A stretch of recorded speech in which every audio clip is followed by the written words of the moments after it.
of this humanitarian crisis. In these circumstances,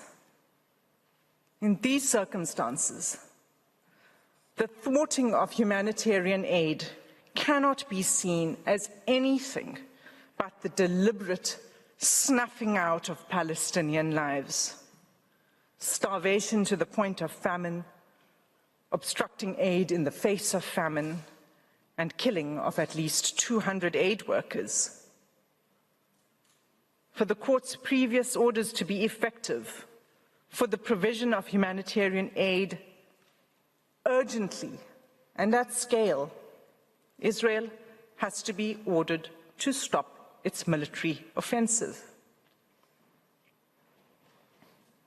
The third feature of genocidal conduct relates to the crippling of Gaza's medical system. Israel's offensive on Rafah has further reduced access to health care in an already decimated health system.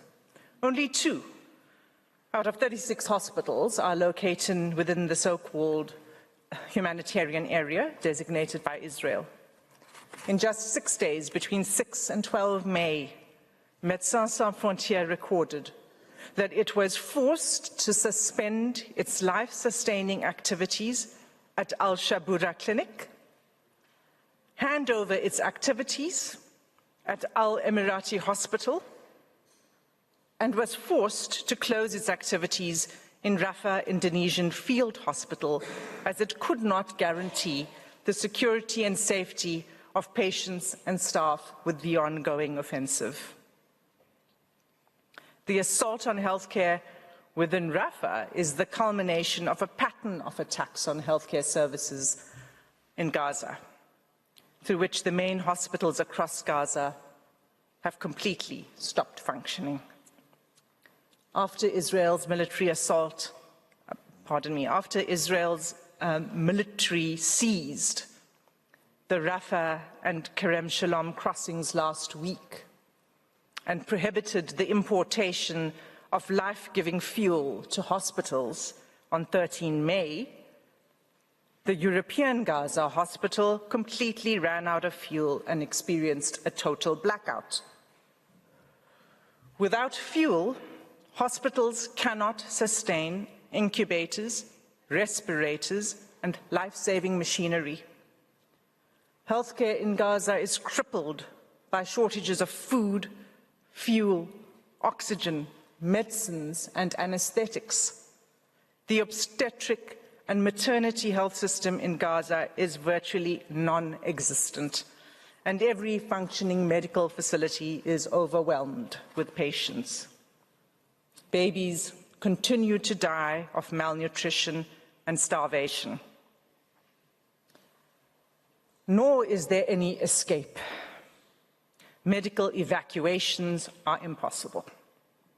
Israel has seized control of all entry and exit points into and out of Gaza, trapping an already suffering population and inflicting conditions of life calculated to bring about Palestinians' physical and biological destruction in clear violation of Article 2C of the Genocide Convention. The fourth feature of genocidal conduct is the discovery of mass graves. In its targeted attack on hospitals, Israel has killed hundreds of civilians, including doctors and medical staff, turning centers built for healing into mass graves full of the decomposing bodies of men, women, and children. On 10 April, a UN inspection team reported that Khan Yunis was reduced to rubble and dirt, and returnees discovered ghastly scenes of unearthed mass graves containing the massacred bodies of the elderly, women, children, and men at Al-Nasser Hospital. Blue scrubs reportedly still clothed the dead bodies of medical staff. Many were decapitated. 324 decomposing bodies were discovered, many stripped and handcuffed. Of these, only 42 were identified. Another 30 bodies were discovered in 2 mass graves in Al-Shifa Hospital, with only 12 bodies identified, prompting the UN Secretary General to call for the immediate access of independent investigators. These bodies included women and children, with many reportedly showing signs of torture and summary executions. The recent discovery of multiple mass graves, Israel's ongoing chokehold on information coming out of Gaza, and complete refusal to allow independent investigators in, means that we will not know how many Palestinians have been killed by Israel's military campaign for some time, if at all, and only if the evidence is not obliterated by Israel's ongoing military operations in what Commissioner Volker Turk describes as the prevailing climate of impunity. It is for this reason that South Africa seeks an order requiring Israel to facilitate the unimpeded access into Gaza of fact-finding missions, officials, investigators, and journalists. The fifth feature of genocidal conduct relates to Israel's intensified attacks in the north. During the past week, while our eyes and attention were drawn to the horrific acts unfolding in Rafah, Israeli tanks rolled again into northern Gaza, an area that Israel reported that it had cleared many months ago. On 11 May, Israel issued evacuation orders over 22 neighborhoods in Jabalia in northern Gaza. At least 100,000 people in the north have been forced to flee their devastated homes. That same day of the evacuation orders, Israel began a relentless assault on northern Gaza, killing Palestinian families in their homes and children near the Toba Mosque within the Jabalia refugee camp. Journalists report that they have no idea about the number of people killed in North Gaza for the past day, as medics are unable to move due to the heavy bombing. Many people are still trapped under the rubble, waiting for rescue, but no one is able to move under the rains of bombs. As I stand before you, Mr. President, it continues. On 14 and 15 May, just yesterday, and the day before yesterday, the Israeli military issued 2 new sets of evacuation orders for all or part of 19 neighborhoods in northern Gaza, displacing even more Palestinians in search of safety.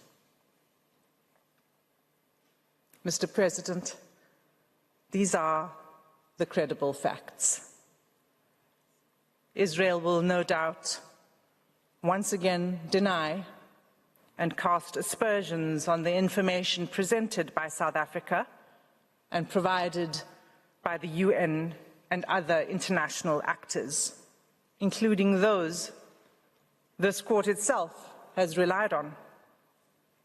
It will do so while continuing to systematically attack all independent sources of information about what is taking place in Gaza and refuse international investigators and journalists entry into Gaza. Having denied access to Gaza and attempted to discredit all other sources of information, Israel is then free to portray a picture of Gaza radically at odds with all other accounts. Just yesterday, the Prime Minister's office proclaimed that, quote, the humanitarian catastrophe that has been spoken of has not been realized, nor will it, end quote. A bold denial of the findings of UN experts and other independent agencies, such as the IPC. As this court pointed out, the IPC is a global partnership of organizations, including, amongst others, the World Food Programme, the Food and Agriculture Organization of the UN, and the World Health Organization. Ultimately, Israel says only what suits them, only if and when it suits them, notwithstanding the facts on the ground that have been presented here today. Despite the court providing Israel with an opportunity to respond to South Africa's current request, Israel has failed to submit a response. In conclusion, Mr. President, members of the court, the risks to the people of Gaza are imminent, irreparable, and rapidly increasing. This risk gives rise to the necessity for the remedy that we seek in this application, a remedy that will end Israel's genocidal campaign against Palestinians in Gaza. All of what I have described must stop. Israel must be stopped. South Africa is before you again today to respectfully ask the court to invoke its powers under Article 75(2) of the rules of the court to order a remedy that will stop Israel. Mr. President, that concludes my submissions on the genocidal conduct. I thank you for your patient attention, and I ask that you call Mr. Ngukai Toby to the podium to address the court on genocidal intent. Thank you. I thank Ms. Hassim for the statement. I now give the floor to Mr. Tembeka Ngukai Toby. You have the floor, sir.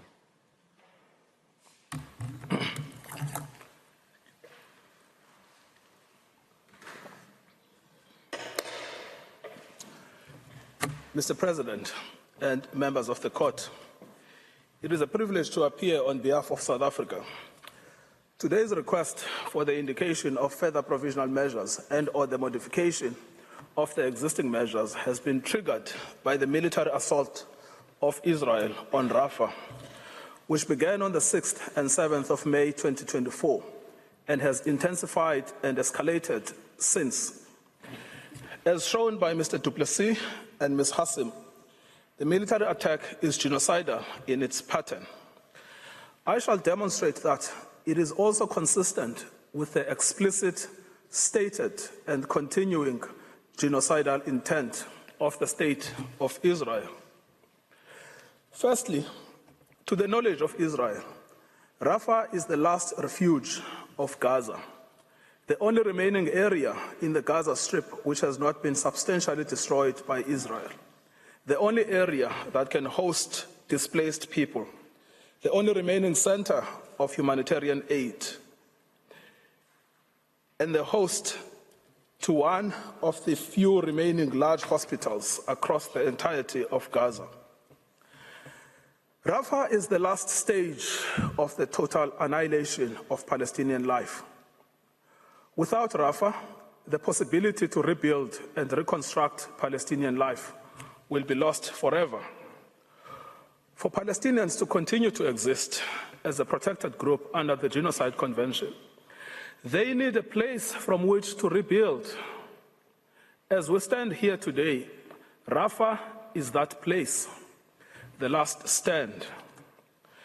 Secondly, Israel also knows of explicit warnings about the genocidal consequences of an attack in Rafah. On 6 May 2024, the Director General of the World Health Organization warned that a full military incursion into Rafah will plunge the crisis into unprecedented levels of humanitarian need.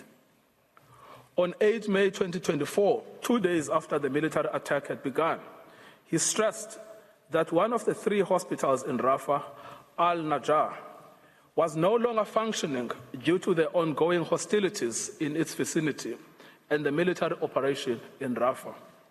Since the border was closed, the United Nations was prevented from bringing fuel, without which all humanitarian operations would stop.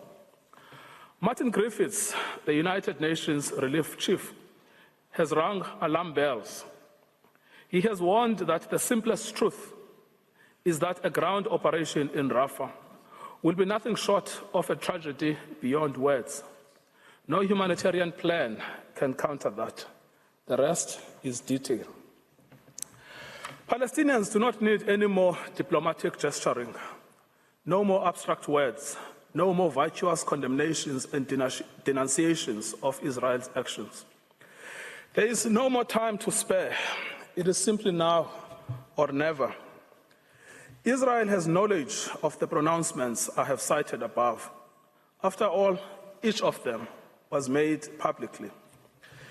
Thirdly, the state of Israel knows of the decisions of this court, which bear on it as a state party to the Genocide Convention directly and require of it to respect its obligations under the convention and the moral and legal authority of this court. The decision of this court on 26 January 2024 noted that the civilian population in the Gaza Strip is extremely vulnerable and that the catastrophic humanitarian situation in the Gaza Strip is at serious risk of deteriorating further before this court renders its final judgment. Bearing this in mind, the court recognized that the military operation conducted by Israel after 7 October 2023 has resulted inter alia in tens of thousands of deaths and injuries and the destruction of homes, schools, medical facilities, and other vital infrastructure, as well as displacement on a massive scale. In light of this situation, Israel was ordered to ensure with immediate effect that its military does not commit any acts that fall within Article 2 of the Genocide Convention. One of the measures indicated expressly required of Israel to take all measures within its power to prevent and punish the direct and public incitement to commit genocide in relation to members of the Palestinian group in the Gaza Strip. In the decision of 16 February 2024, this court was compelled to demand that Israel immediately and effectively implements the court's order of 26 January 2024. This court cautioned that the most recent developments in the Gaza Strip and in Rafah in particular would exponentially increase what is already a humanitarian nightmare with untold regional consequences. In the order of 28 March 2024, this court observed with regret the existence of exceptionally grave circumstances since its order of 26 January 2024 and its decision of 16 February 2024, that the catastrophic living conditions of the Palestinians in the Gaza Strip had deteriorated further, in particular in view of the prolonged and widespread deprivation of food and other basic necessities to which the Palestinians in the Gaza Strip have been subjected. The court issued its orders clearly highlighting the worsening conditions of life faced by Palestinians in Gaza. Israel was ordered to ensure with immediate effect that its military, through any action, does not commit acts which violate the rights of Palestinians under the Genocide Convention. So far, Mr. President, what I have said is not inference, not imputation. It is direct knowledge which bears on the state of Israel, its political leaders, and the members of its army. They know about Rafah and its centrality to the sustenance of Palestinian life at the present moment. They know the views of the organs of the United Nations about the consequences of a military attack on Rafah. They know what this court has ordered on each of the 3 occasions I have referenced. Yet, Israel's leaders have continued to incite genocide and to express their own genocidal intent. In doing so, not only has Israel ignored its obligations as a state party to the Genocide Convention, it has also treated this court with contempt and threatened the rule of law. Let me demonstrate this. Members of the Israeli Ministerial Committee on National Security Affairs and the War Cabinet have simply continued with incitement to genocide. First, the Israeli Prime Minister, Benjamin Netanyahu, who is a member of the War Cabinet and the Security Cabinet, has gone beyond any reference to Hamas alone.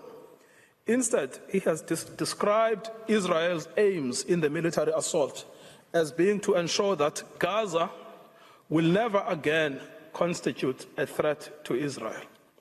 He describes Israel's objective as being to achieve total victory, underscoring that no force in the world will stop us. We will stand alone, emphasizing that Israel will fight with its fingernails. Second, the Israeli Minister of Defense, Yoav Gallant, a member of both the War Cabinet and the Security Cabinet, has made it clear that Israel is taking apart neighborhood after neighborhood and will reach every location in Gaza. Third, the Israeli Minister of Finance, Bezalel Smotrich, a member of the Security Cabinet, has asserted in terms, there are no half measures, Rafah, Deir al-Balah, Nusrat, total annihilation.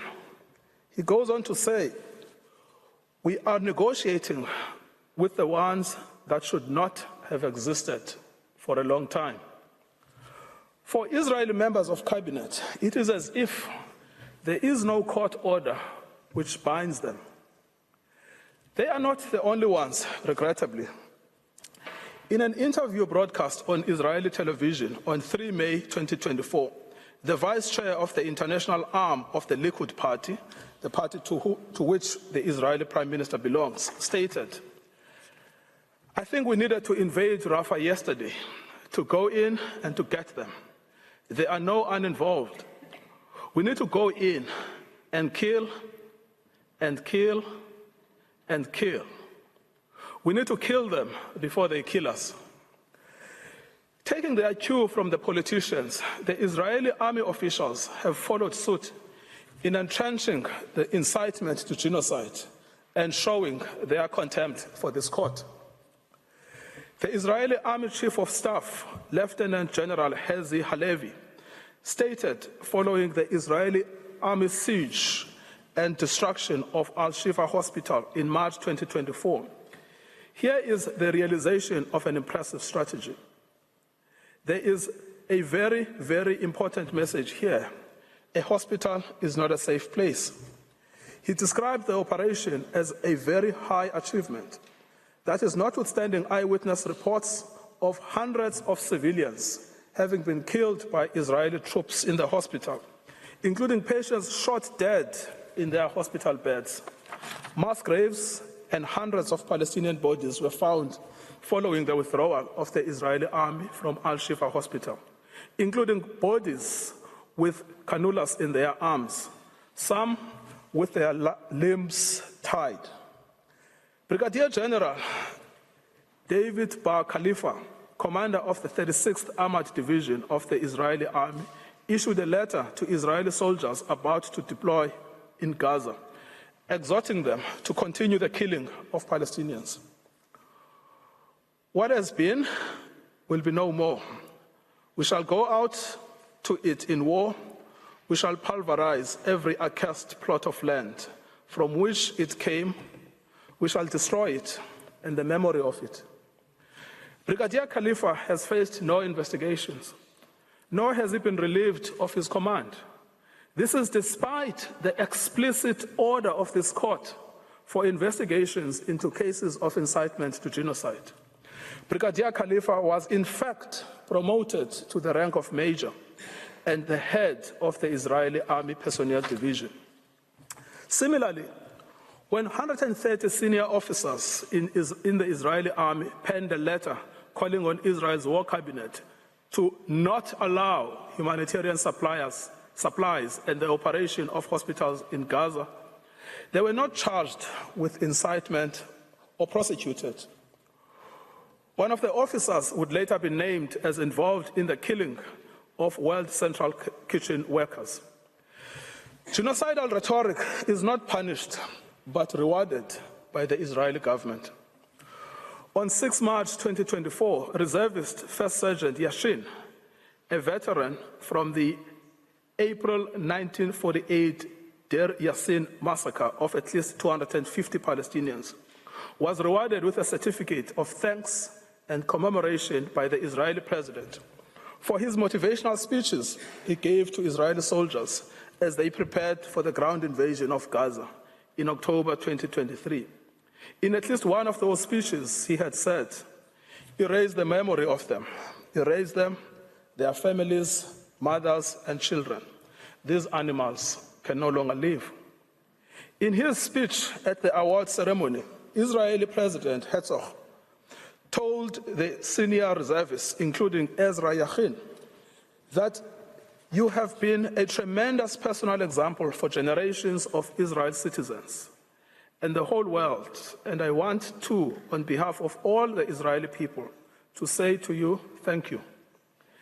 In their destruction of Rafah, Israeli soldiers deployed to Gaza continue to invoke the Prime Minister's speeches, which are themselves genocidal. In case what I've said is not clear enough, let us hear them in their own words.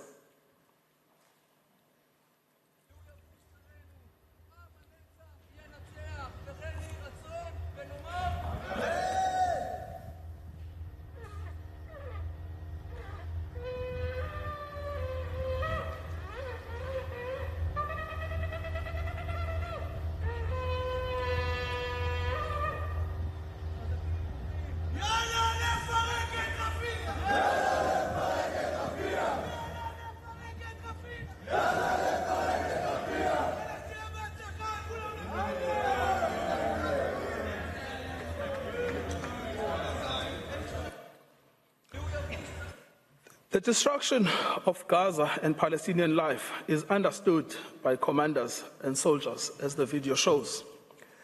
An Israeli soldier from the 9203 Battalion commented as follows on photographs and footage he posted online of Palestinian homes and neighborhoods in Khan Yunis completely destroyed by the Israeli army. This year, we were honored to fulfill the command of the annihilation of Amalek, and may we finish the job. Such language continues to be widespread alongside calls by Israeli soldiers on the ground to conquer Gaza, to flatten Gaza, to erase Gaza, to destroy Gaza, and after that, Ramallah also. Israeli soldiers serving in Gaza continue to openly call for the deaths to Arabs, declaring, "May you burn alive," that Gaza is burning, that we will burn your mother, and that all of Sajaiya will burn in flames. The aims of Israel is to do no less than what its own Minister of Finance has stated. That is to ensure the total annihilation of Palestinians that will erase the memory of Amalek. He has also called for Rafah to be completely conquered, and the sooner, the better. Israel's genocidal intent continues to receive support and endorsement at the Knesset. As Tali Gottlieb, a member of the Knesset and the Prime Minister's party, has stated, to attack Rafah, as we attacked in the Northern Strip, unlike the responder, intentionally, not specifically addressing, but rather the entire Rafah system, to attack mercilessly from the air, instead of turning an eye to the Hague Court, turn an eye to the people of Israel. Public statements such as this show that even members of the Israeli parliament are fully aware of the orders of this court. but have continued to openly incite genocide without censure. Such sentiments are also widely expressed across Israeli society. Many Israelis, including Israelis living in illegal settlements in the West Bank, have actioned statements by government officials calling for the denial of aid to Gaza by destroying food aid on its way, including setting trucks on fire, putting sugar in tanks, and destroying the food itself. Israeli public officials, including singers inciting to genocide in Gaza, have had their incitement rewarded. One singer who popularized and adapted to Israel's current military operations in Gaza the racist Israel football chant, "May your village burn," changed it to "May Gaza be erased," and singing it to Israeli soldiers in live performances was presented with a certificate of appreciation for his work for the IDF soldiers during the war by the Deputy Speaker of Knesset, hosted by Israel's Minister of Social Equality and the Advancement of Women. Another singer referenced by South Africa before this court in the January 2024 application for his call to erase Gaza and not to leave a single person there has similarly been rewarded. Both were brought to the attention of Israeli authorities in South Africa's application and pleadings before this court. Neither of them, nor any of the other Israeli officials and civilians inciting to genocide against the Palestinians have been prosecuted, much less punished. The genocidal acts described in South Africa's application were foreseen and foreseeable from the onset. Israel's intent was always to destroy Palestinian life and to wipe them off the face of the earth. Rafah is the final stand. Without Rafah, there is no more Palestinian life in Gaza to speak of, no more Palestinian identity, and no possibility of reconstruction. Mr. President, the rule of law can only survive through the orders of this court. If the rule of law is to have any meaning, let it be today and with this case. It is no longer enough to order unhindered access to humanitarian aid when it is in fact the military operation in Gaza that is preventing it. It is no longer enough to encourage compliance with the peremptory precepts of the Genocide Convention when Israel's deliberate contempt for the international rule of law has been so plain and so public. Mr. President, it is now my honor to call upon Ms. Blene Niglori to address the courts on the remedies we ask for and why this court can and should grant the order. I thank Mr. Mugaiti for his statement. J'appelle à présent Madame Blene Niglori à la barre. Vous avez la parole, Madame.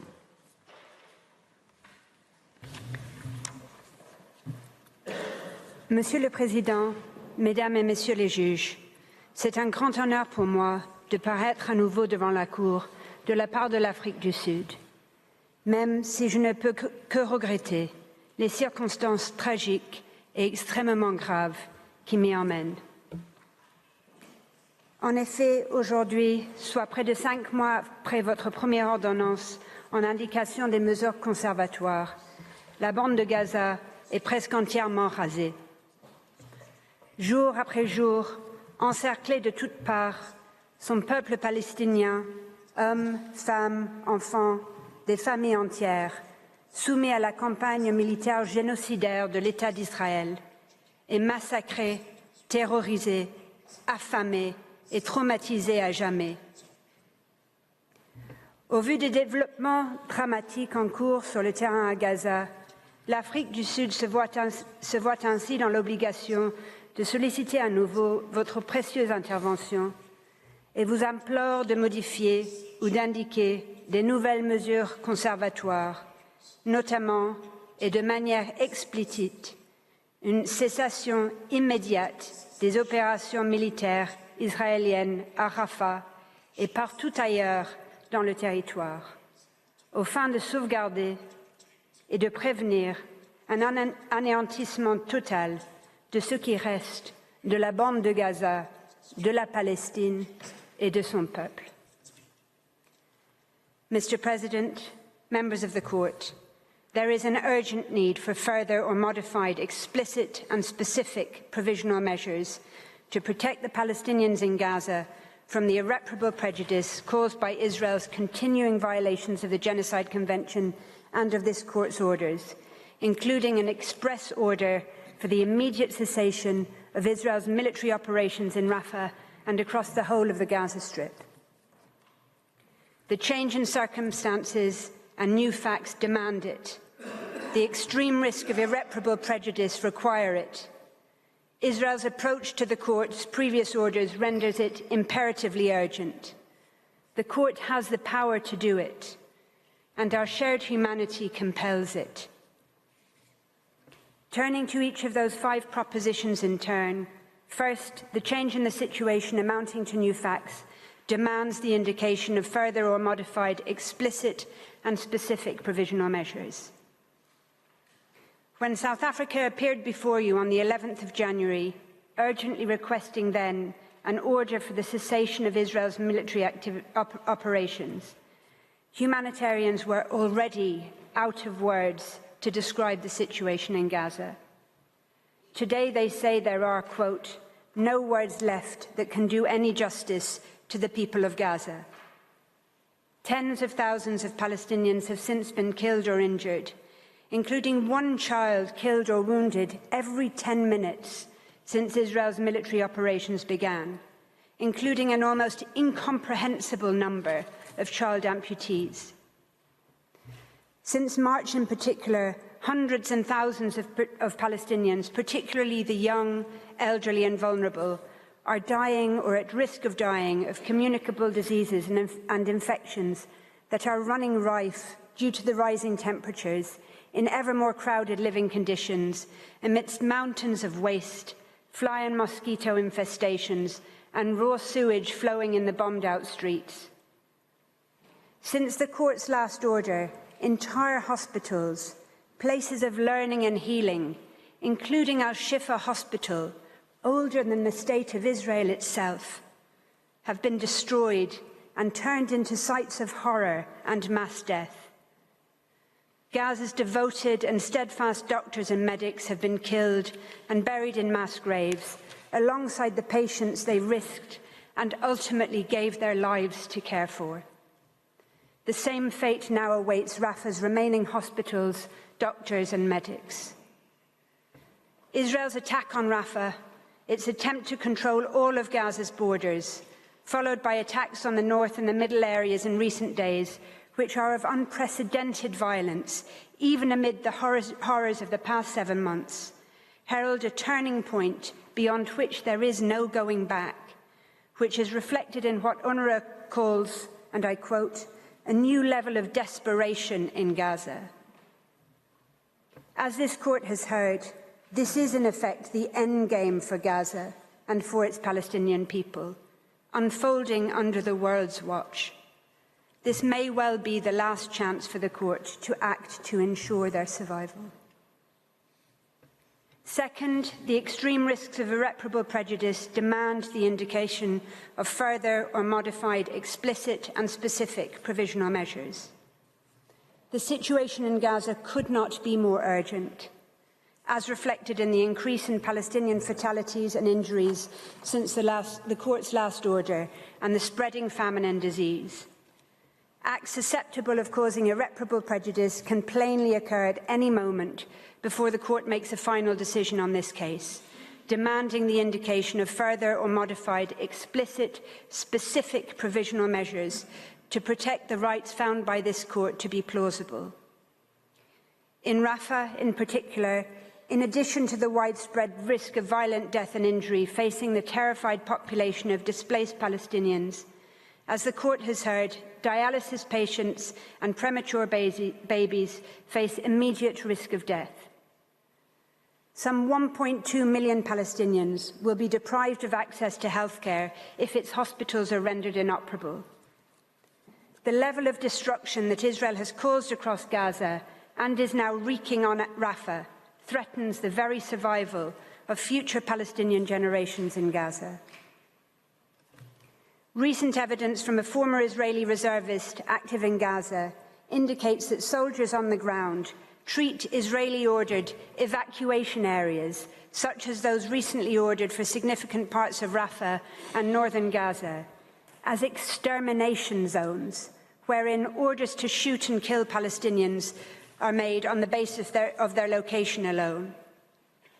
This in itself demonstrates the extreme risk to the right of the Palestinians in Gaza not to be subjected to acts of genocide, as does the decision by Israel to deploy 2,000-pound so-called dumb bombs in ever more densely populated areas in the stated, quote, interests of saving more expensive armaments. The routine, repeated authorization of the killing in one strike of hundreds of Palestinian civilians, men, women, children, babies, the elderly and infirm, in order to kill a single individual believed to be a senior Hamas commander, is yet further evidence of that risk. So too are the repeated and routine authorizations for tens of Palestinians to be killed when Israel is bombing so-called low-level targets, so apparently low-level as to be nicknamed garbage targets. It is also now clear that Israel is heavily relying on artificial intelligence in identifying which Palestinians in Gaza are to live and to die.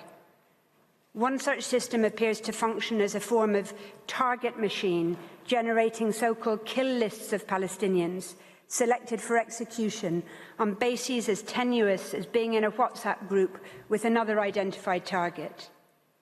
Another is the chillingly named Where's Daddy surveillance and tracking system, specifically intended to target those marked for execution when they're at home with their families.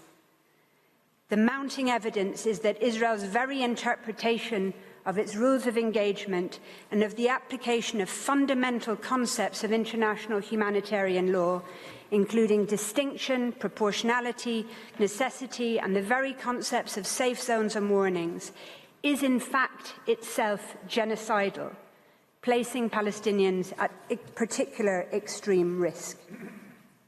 Third, Israel's contempt and willful disregard of the court's orders highlight the urgent need for further or modified provisional measures in the most explicit terms. In refusing Israel's request to reject South Africa's claim, and in indicating 9 provisional measures against Israel, the court found that Israel's conduct in Gaza gave rise to a real and imminent risk that irreparable prejudice would be caused to the rights of the Palestinians in Gaza to be protected from violations of the Genocide Convention, a risk which is now even more acute. The court's orders created international legal obligations binding on Israel to change its conduct in Gaza. The court made clear in February that those obligations require Israel, quote, to ensure the safety and security of the Palestinians in the Gaza Strip, end quote. Israel manifestly cannot ensure the safety and security of the Palestinian population in Gaza while besieging, bombing, starving, torturing, and executing them. In its March order, the court took note of United Nations assessments that the catastrophic humanitarian situation can only be addressed if the military operations in the Gaza Strip are suspended. Yet Israel has ratcheted up its genocidal military campaign, entering Rafah, the last refuge for so many displaced Palestinians in Gaza. Israel has in parallel reportedly justified its continuing military operations on the asserted basis that, quote, there is no order forbidding us from doing something we're doing today, and the fighting will continue as usual. Indeed, Israel has gone so far as to claim that the court orders are a significant success on the grounds that the court, I quote, rejected South Africa's central request to stop the fighting in Gaza. The court's reluctance to date to order directly and explicitly that Israel cease its military operations in Gaza in order to give effect to the provisional measures indicated by the court relying instead on necessary implication, has cynically been used by Israel as cover for its conduct. Israel continues to kill and harm Palestinians in Gaza in violation of the court's orders, while its soldiers and political leaders alike continue to publicly express clear genocidal intent towards them. It is self-evident that the provisional measures indicated in the court's previous orders, quote, do not fully address the consequences arising from the changes in the situation that now pertain. The severity of the situation involving horrific human suffering mandates that the court make explicit that which was implicit in its previous orders, and that it now order Israel to cease its military operations in unequivocal, express terms. Nothing else will suffice.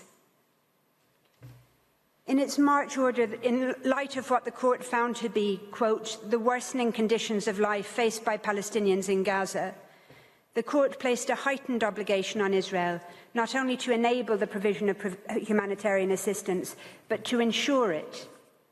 In light of Israel's abject failure to even meet the lower threshold of enabling aid and the ever-worsening conditions of life faced by Palestinians in Gaza following Israel's seizure of the Rafah crossing, the court must at least modify its provisional measures in order to leave no doubt as to what is required of Israel and to give full effect to its previous provisional measures.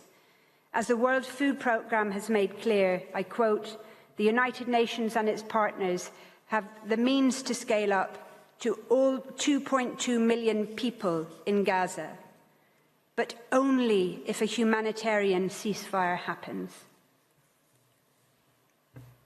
Further, given Israel's manifest failure to ensure the preservation of evidence in Gaza, the recent repeated grim discoveries of mass graves and what the United Nations has called, quote, the prevailing climate of impunity in Israel, Israel must be ordered to immediately take all effective measures to ensure the access of persons able to investigate ongoing atrocities.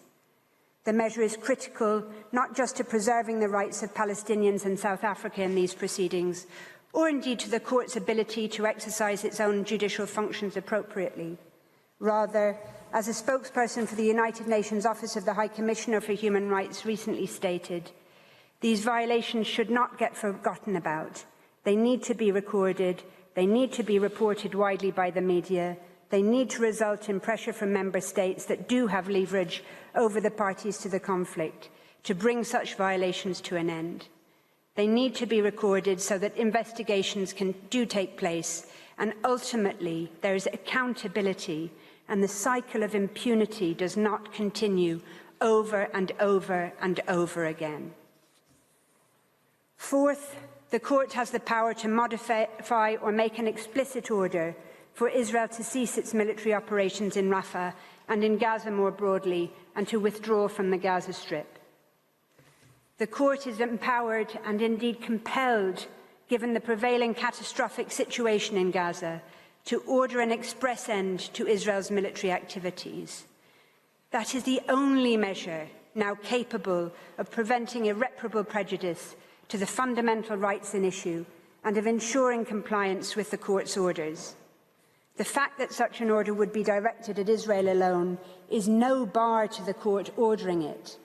That is for at least three reasons. One, Article 41 of the court statute empowers the court to indicate any provisional measures that, quote, ought to be taken to preserve the respective rights of either party if it considers that the circumstances so require. Article 41 does not require reciprocity. There is no need for an order to be made against both parties. Two, the Genocide Convention itself is no bar to a one-sided cessation order. On the contrary, the absolute prohibition on genocide applies in both non-international armed conflicts, as indeed the terrible examples Rwanda and Darfur make clear, just as in international armed conflict between two states. It applies where only one belligerent is a party to the Genocide Convention, just as it applies where all of them are.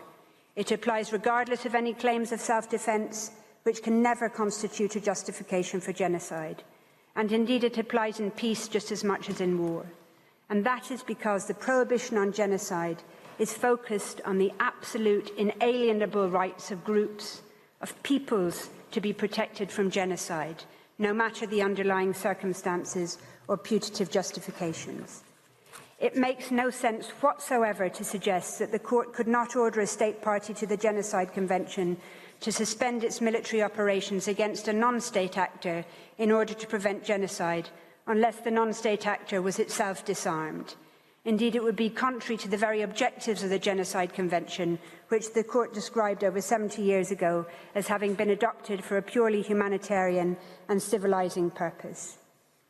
It would similarly be nonsensical if, in a claim under the Genocide Convention, the Court could order one party to cease its military operations when that party was not even alleged to be committing genocide, as in Ukraine and Russia, but could not hear when the Court has itself determined a real and imminent risk to the right of a national, racial or ethnical group not to be subjected to acts of genocide. The evidence before the Court indicates that the extent of the carnage in Gaza is of a much greater magnitude than that pertained in Ukraine and Russia. Indeed, the carnage in Gaza is of an order which exceeds by far the necessities of war and the limits imposed by the laws of war. As stated by the United Nations High Commissioner for Human Rights, what Israel is doing is, quote, beyond warfare. Not only is the Court empowered to call for it to end, it is duty-bound to do so. Third, the fact that the United Nations Security Council could itself order a cessation of hostilities in Gaza is no bar to the Court's exercise of its own powers in this regard. Notably, the distinct and vital role the Court was intended to play in preventing genocide was pointedly foreshadowed by the United Nations delegation to the negotiations leading to the very creation of the Genocide Convention. The United States delegate commented that if cases of genocide were brought before the Security Council, the whole question of the veto would be involved. States might try to avoid submitting their disputes to the International Court of Justice, where they would be settled on purely legal grounds, and might instead submit them to the Security Council, where they would be settled on political grounds. In circumstances such as this, where the veto power has been wielded to such devastating effect against the Palestinian people, the indispensable role of a court in ensuring the universal application of the Genocide Convention, its prohibitions and its protections to all peoples equally, cannot be overstated. As noted by the Court in indicating provisional measures in March, the Security Council's then operative ceasefire resolution, quote, demanded an immediate ceasefire for the month of Ramadan, respected by all parties, leading to a lasting, sustainable ceasefire. As underscored by the President of the Court, the March provisional measures could, I quote, only take full effect, end quote, if the ceasefire was respected. No such resolution is in place. The Court must itself, therefore, create the circumstances necessary for its provisional measures to take full effect. It must order Israel to cease its military operations. Fifth and finally, our shared humanity compels the indication of further or modified explicit provisional measures. As recently stated by the United Nations Assistant Secretary-General for Humanitarian Affairs, quote, the war in Gaza has entered yet another horrifying phase. Gaza is now a hellscape for millions trapped under incessant bombardment, where those who have escaped death and injury now risk losing their lives because of a lack of food, safe water, medicine and healthcare. Gaza has, in her words, become a moral stain on the conscience of our collective humanity. I conclude with a slide. It reports an account of a doctor's recent experience in a hospital in Gaza following his departure from the strip. He says this, describing one of the patients there. There was the man in his 50s, forgotten in a room, having had both legs amputated. He had lost his kids, his grandkids, his home, and he's alone in the corner of this dark hospital, maggots going out of his wounds, and he was screaming, "The worms are eating me alive, please help me." That was just one out of, I don't know. I just stopped counting because those are the people I think of because they're still there. That sums up what Gaza is today. Its people severely wounded, with life-altering, disabling injuries, bereaved of their entire families, homeless, alone, trapped, without electricity or even basic health care. 7 months later, after 2 orders from this court, they are still there, enduring this horror. They are crying out for help. An order for an immediate cessation of Israel's military operations in Gaza is now their only hope. Enough is enough. South Africa cannot but reiterate its respectful and humble call on this court to do what is in its power to do, what the drafters of the Genocide Convention called on it to do, what our shared humanity compels it to do, to listen to that desperate cry for help from Gaza, and to order Israel to withdraw from Gaza and to cease fire. Monsieur le Président, Mesdames et Messieurs les juges, je vous remercie de votre bienveillante attention et je vous invite à demander à l'agente de l'Afrique du Sud de prendre le podium pour lire ses requêtes. I thank Ms. Garli for her statement. I now give the floor back to Mr. Ambassador. You have the floor, Excellency.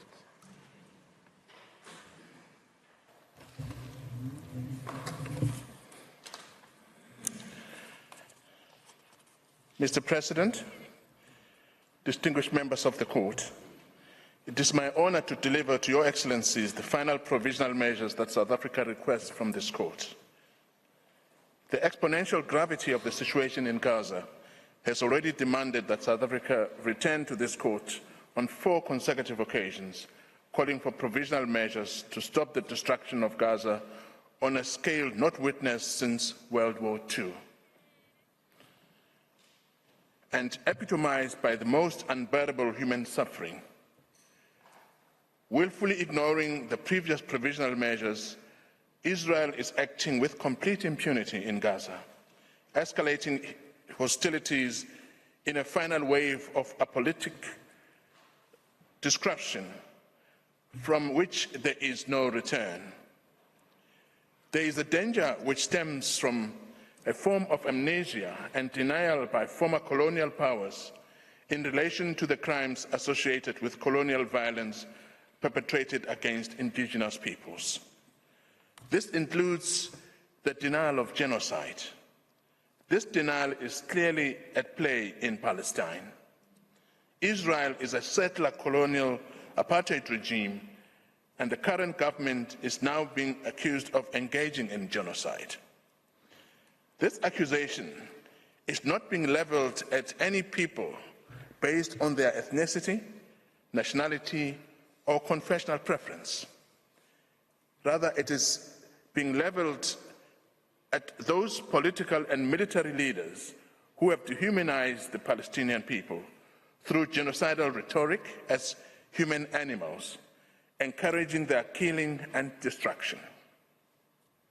It is leveled against a state whose leaders are openly calling for a second Nakba, shielded by international impunity, which has enabled the perpetuation of decades of generational violence and systematic oppression against the Palestinian people to maintain the domination and the expansion of the settler colonial state.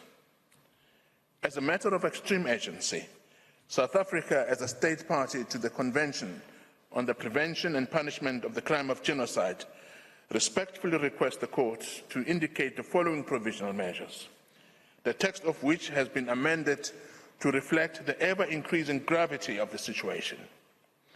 South Africa respectfully requests the Court to order the State of Israel as a state party to the Genocide Convention and as a party to these proceedings to, 1, immediately and further to its obligations under the Court's previous orders of 26 January 2024 and 28 March 2024, cease its military operations in the Gaza Strip, including in Rafah Governorate, and withdraw from the Rafah crossing and immediately, totally and unconditionally withdraw Israeli army from the entirety of the Gaza Strip.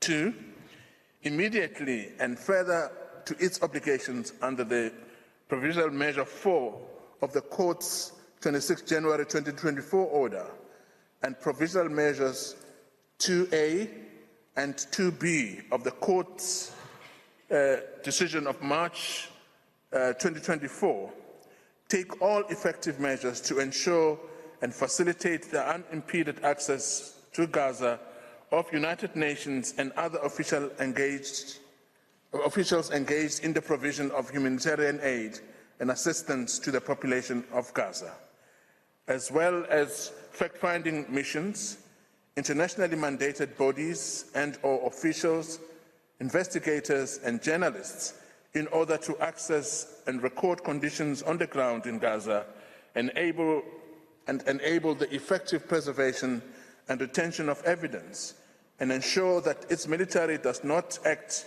to prevent such access, provision, preservation or retention. 3, submit an open report to the Court, A, on all measures taken to give effect to these provisional measures within 1 week as from the date of this order, and B, on all measures taken to give effect to all previous provisional measures indicated by the Court within 1 month as from the date of this order. Mr. President, distinguished members of the Court, this concludes South Africa's pleading. I thank you for your kind attention. I also thank the Registry, its staff, and the interpreters for their invaluable assistance. Finally, my thanks also go to the South African team. Thank you very much. I thank the agent of South Africa, whose statement brings to an end the single round of oral arguments of South Africa, as well as this afternoon's sitting. The Court will meet again tomorrow, Friday, May 17 at 10 a.m. to hear the State of Israel present a single round of oral argument. The sitting is adjourned.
court just did its session.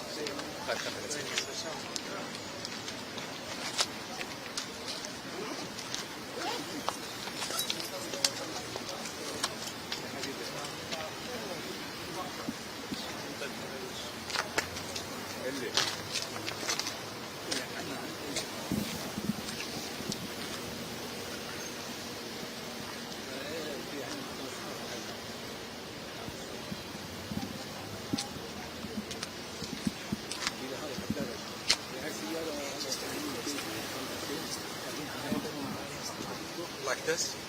Is that okay? Okay. Huh?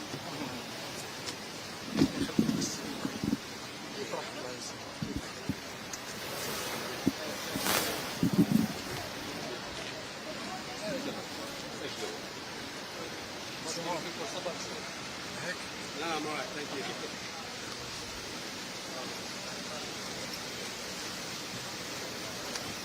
Simon.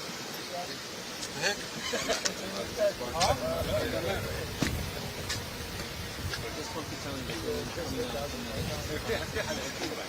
ها مرتاح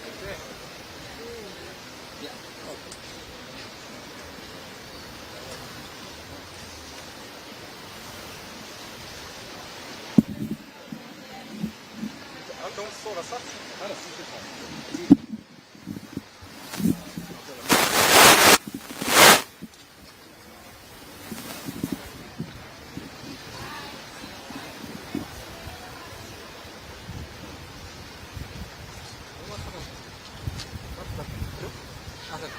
بس المؤتمر الصحفي تبع جنوب افريقيا راح يبدا بعد لحظات. الصوره عندكم بالذات ليش بدش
I'll see if we can fix the owners coming on the side.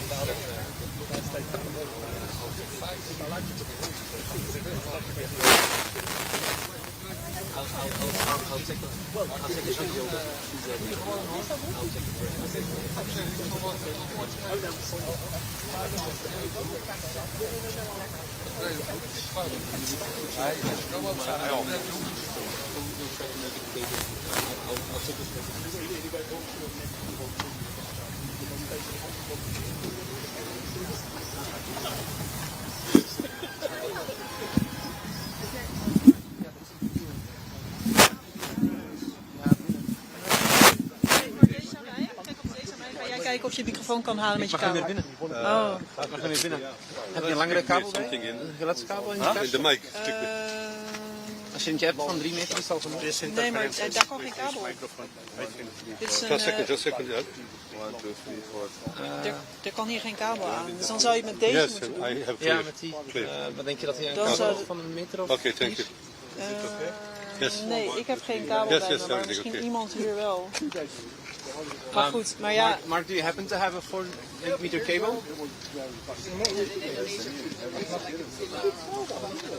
maar ja, We gaan het proberen met die micro. ik denk hij is heel gevoelig, maar ik denk dat het Dank je. om zich te spelen. Maar ik denk dat het beter is dan deze. Ik denk dat je zelfs je eigen micro mag gebruiken, dat je die eraf mag halen. Maar dan doe ik deze, ja? Ja. Ah ja, thank you. I don't know if you can change it that fast. Sorry.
Oké, bye bye. Maar Bart, denk je dat het gaat lukken om het vast te Ja. houden?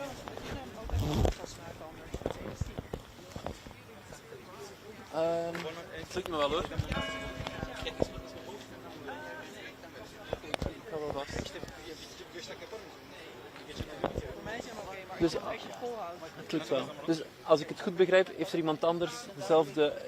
Ja, ik dacht dat het een soort van, ik hoorde het soms, maar niet de hele tijd. Dus ik dacht ook dat het aan de gevoeligheid lag of dat je het Ja. wilde of zo. Dus ik zat ook wel te kijken. Ja.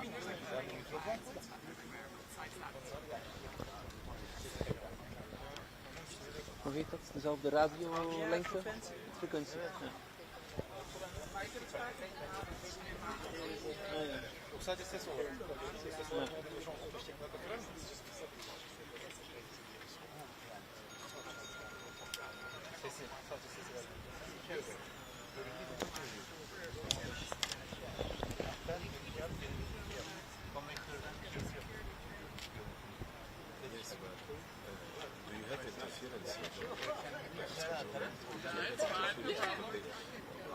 Okay, here we go.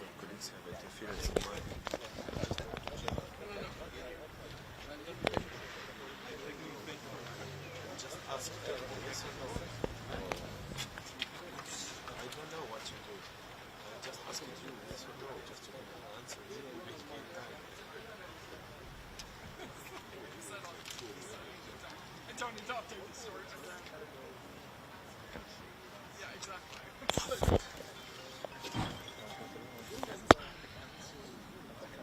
Hi, Marta.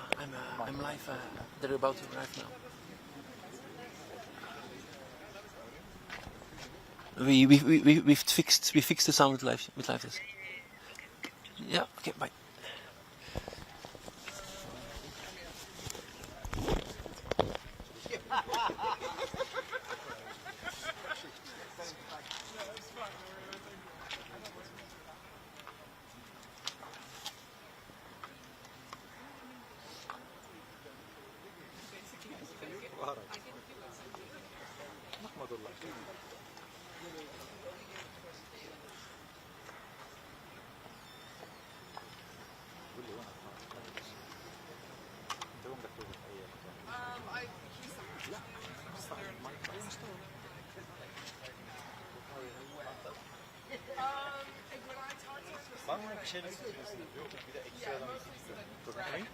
No, I'm just pointing to the mic.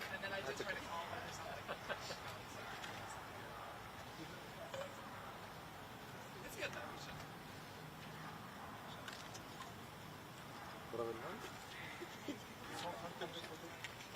اسمع هاتوا باللوجو خلاص.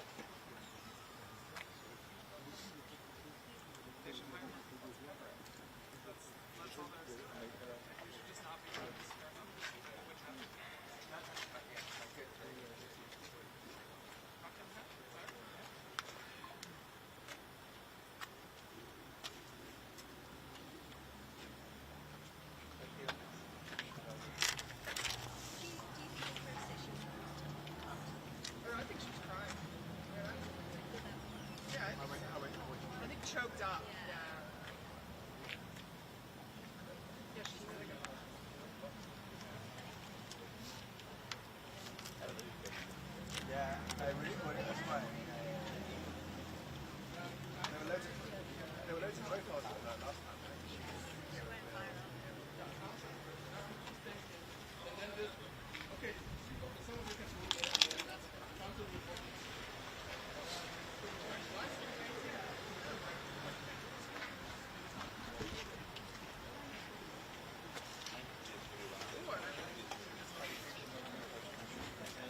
There we go. That's it.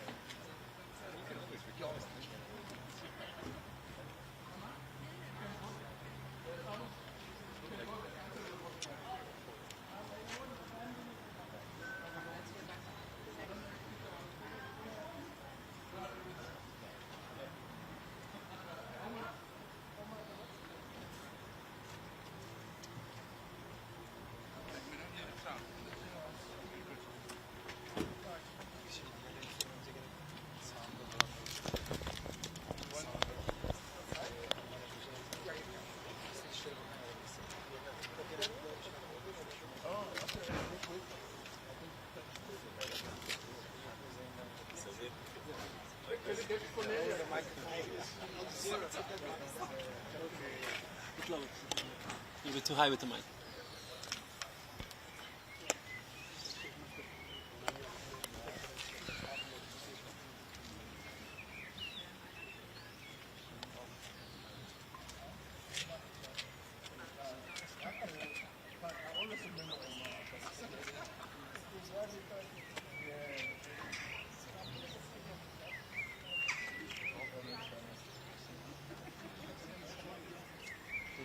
Behind the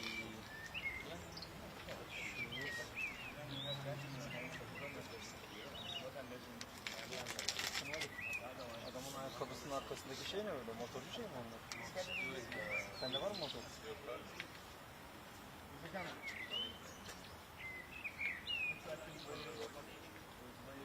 Halleyicilerle bu şeylerle falan oluyor ya.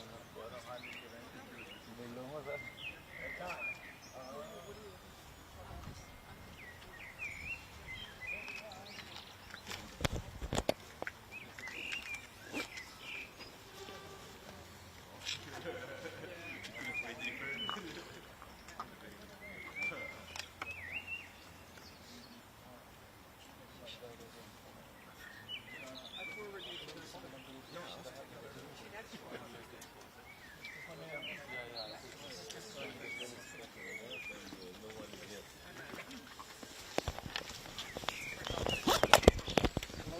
Closer, please.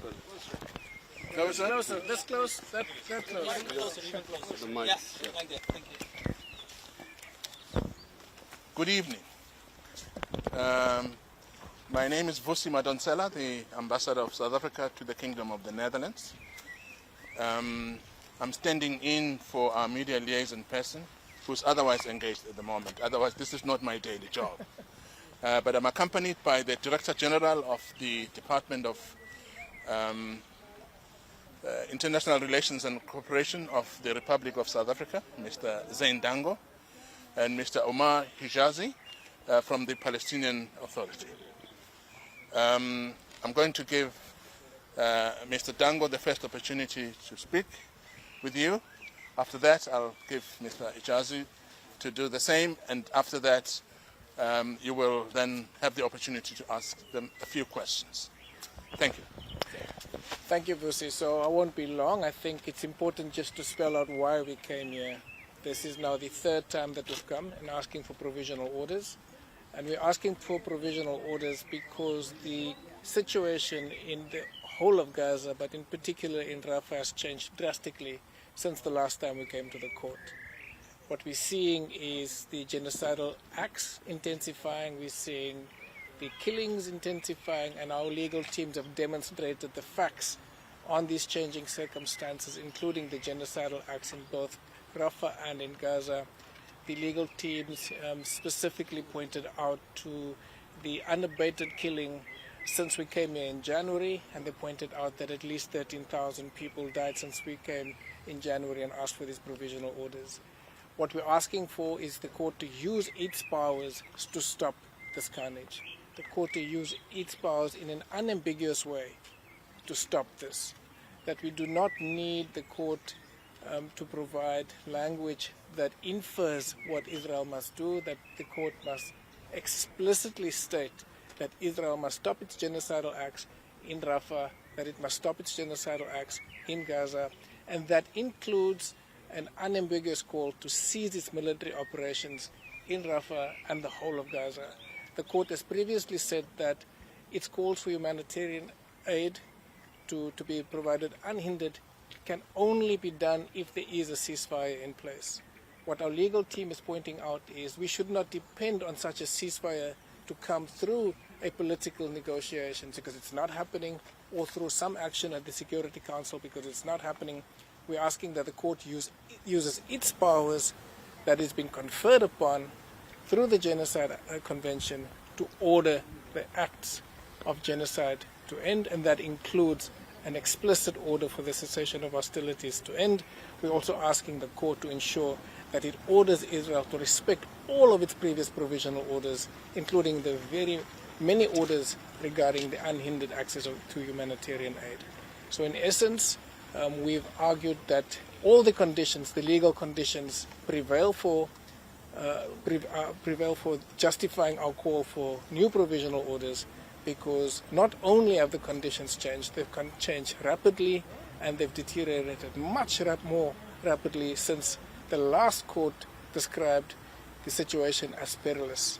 So we hope that the court will come and give us, will sit and give us the orders we ask for rather rapidly, because it is urgent. Thank you, Mr. Omar. We now give the opportunity to Mr. Hijazi. Allow me first to express our eternal gratitude to South Africa for taking the moral, legal and political stance to come forward and defend the humanity and defend the Palestinian people in the darkest chapter of their history and their Nakba. This ongoing Nakba that has been perpetuated for the last 76 years is now witnessing a new height, which is very dangerous and threats the existence and the continuation of the Palestinian people on their land. Today, I think South Africa made it clear that the court needs to assert its authority in relation to the genocidal acts and the complete and utter disrespect and contempt that Israel is showing towards the orders that the court has issued, but furthermore to the whole international system that stands on laws and international system that is based on legal order. Today, South Africa, with this action, is defending this order, is protecting this order in the face of countries that are turning their back to this order and trying to play in semantics in order to absolve Israel of its responsibility. We believe that what South Africa is asking is the bare minimum of what is required of humanity today to end this carnage and this genocide that is taking place in Palestine against defenseless civilians, children, women, and elderly who have done nothing to face this utter disregard to their lives except that they are living in Gaza and that they are Palestinians. This also extends furthermore to the rest of the occupied Palestinian territory. And for that, again, we reiterate that we are eternally gratitude to South Africa for its stance. Thank you. Thank you very much. You now have the opportunity to ask questions. Let us please be orderly so that everybody gets a chance to ask their question and hopefully be responded to adequately. You raise your hand, I point at you, please introduce the media house you come from and then pose your questions. Can we limit the number of questions to 2 at this stage per speaker? I'll start with you, sir. Yeah, thank you. Thank you. All right, thank you. Are you together? No, you are not. Okay. So, Anadolu News Agency, Salman Aksunger. So the question is, in the previous orders, the court also ordered the Israeli government to provide reports, and those reports were not able to your access. So this time you are asking for explicit access. Will you be able to any kind of have an access, or like someone who see the reports that how Israel is explaining his actions towards providing this humanitarian assistance or giving and enforcing these orders that are given by the court in its previous reports? Will you be able to any kind of have any access or any kind of like getting imply from these reports of Israel submitted to the court? So in terms of the reports that Israel was required to submit with regards to the last provisional orders, they have put in a report. We are responding to that report, and in fact today was the deadline for us to submit. We have submitted today. So we hope that based on that, the court will use some of that reports also to adjudicate in terms of our new asks. In terms of our new provisional orders, Israel has not responded to the provisional orders that were under discussion today, so we will wait to hear what they do present tomorrow. Thank you very much. Sir? Thank you. From Faro in Central America. I'm trying to understand the rationale of what you're requiring today. You were very clear on your position, saying that Israel is incompetent and is not obeying the court's previous provisional measures. So if you believe that Israel will not obey any provisional measures, what's the point of asking for more? How do you think this changes the situation? What we believe is that Israel is doing what it is doing because of decades of institutionalized impunity. Decades of Israel not responding or respecting UN Security Council resolutions that are binding, and we've seen over the last 7 months ignoring the binding orders of this court. What we're saying is, and as my colleague Mr. Ijaz has pointed out, we believe that this court should play the role that it was set up to play to ensure that Israel does comply. We also hope that countermeasures will now become a reality in other institutions of the United Nations system. This is the apex court, but we also have other institutions in the UN system that can compel Israel to meet its obligations. And we hope that these kinds of countermeasures will be swift and explicit. And this time we're asking for the provisional measures that the court orders to be explicit, not implicit.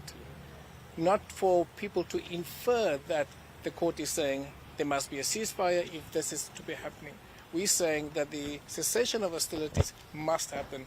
And as one of our lawyers pointed out in the pleadings today, the court has the powers to do that, and under the Genocide Conventions, it does not have to require all parties to be state parties for a ceasefire to be ordered. That a state involved in what has been already declared plausible genocide can be ordered to cease those activities. We are we are hoping that this court does this and that Israel does comply, because we are keen that the institutions of global governance, and particularly this apex court, is respected for global governance and the court to become the epitome of global justice that we all hope it can be. Thank you. Ma'am. How much faith do you still have in international justice if only after 4 months the situation has gotten worse? And how important is it that Egypt is now supporting your case? Let me start with, I don't know if Omar, you want to go first? Okay.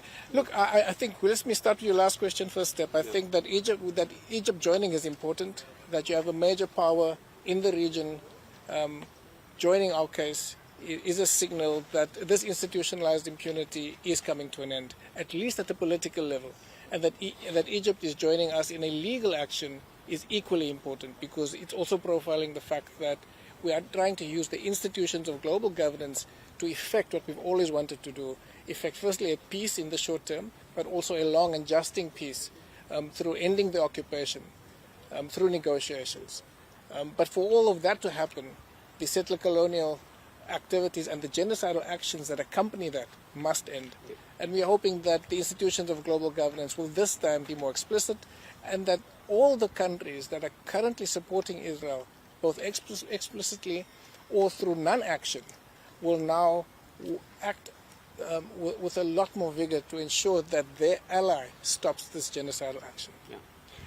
If you allow me to add also that we have faith in humanity, and humanity has produced these norms in order to avoid going back to the crimes that were committed previously.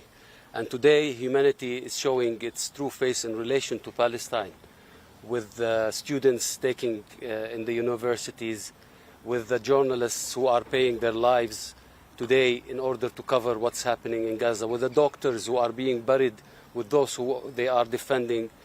Humanity is also standing up for Palestine. It is certain governments that have decided and took the position of defending Israel. And this is a thin line that they are working in. And we should not allow them or give them the space to continue walking in. This is why we need to clarify these orders and leave no room for anyone to interpret it the way they want to interpret it, and to expose those media outlets and everyone who tries to obscure or to hide the crimes that Israel is committing. This is what we have faith in, and this is what we will continue to fight for, and we hope that we will prevail at the end, not only for the sake of Palestine, but for the sake of each and everyone who lives on earth. Because if we leave what Israel is doing today to the Palestinian people to pass without any accountability, it will come to haunt each and everyone living on this earth. Thank you very much. Well, I'll give you raise our hands for the Yes. You're right. Yeah.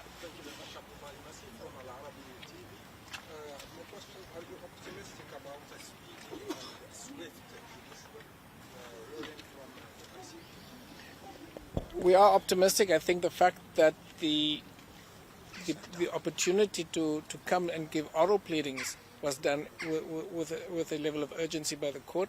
South Africa agreed to it almost immediately because we felt that we've made the application given the urgency, and we made sure that we, despite the short notice, about 2 days from the court, that we made our way here to ensure that we provide the kind of arguments that will enable the court to make the right decisions.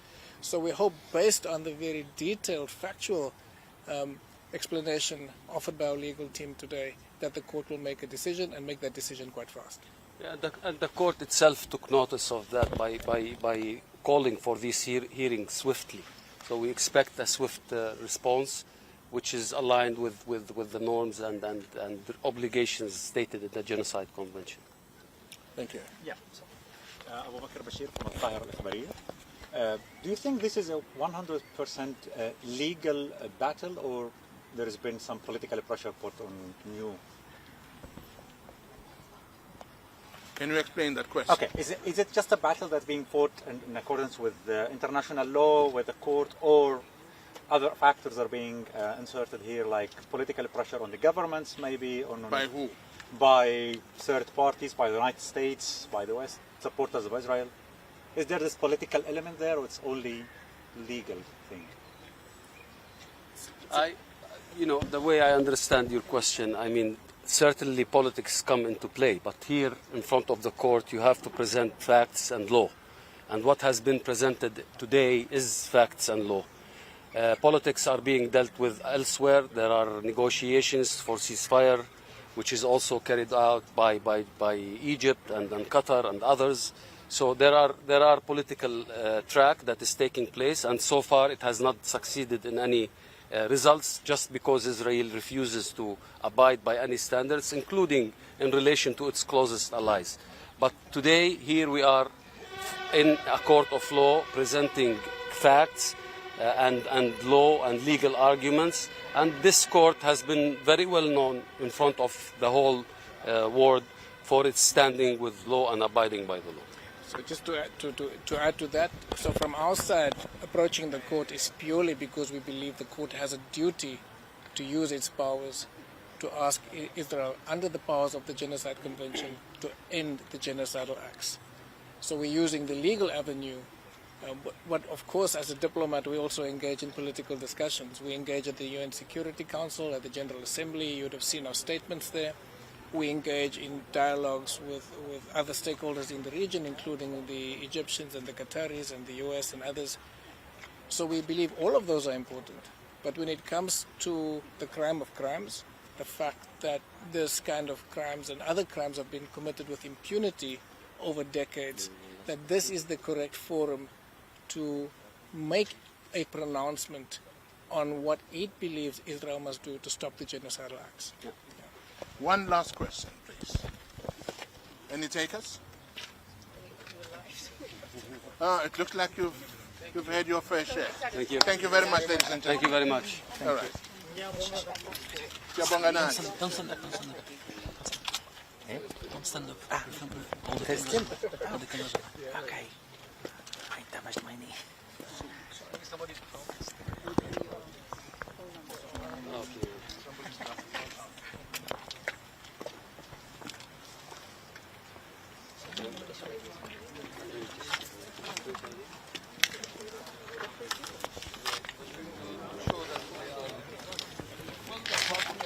We have luck. That's the settlement. No, it's not for the court, but it's to show that we can solve the system.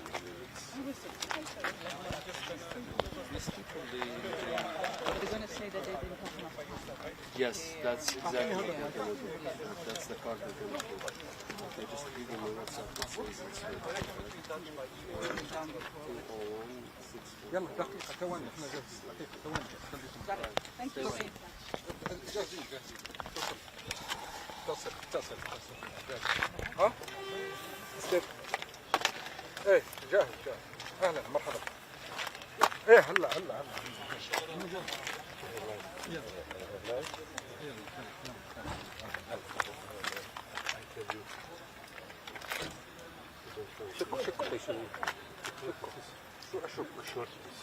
شو تاي يشتغل شو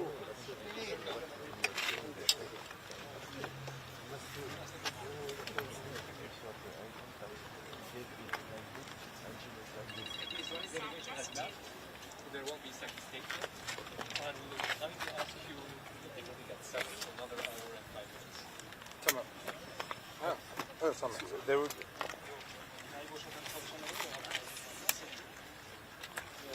تمام عندي صورة قبل لحظات كان هناك مؤتمر صحفي لفريق الادعاء الجنوبي افريقي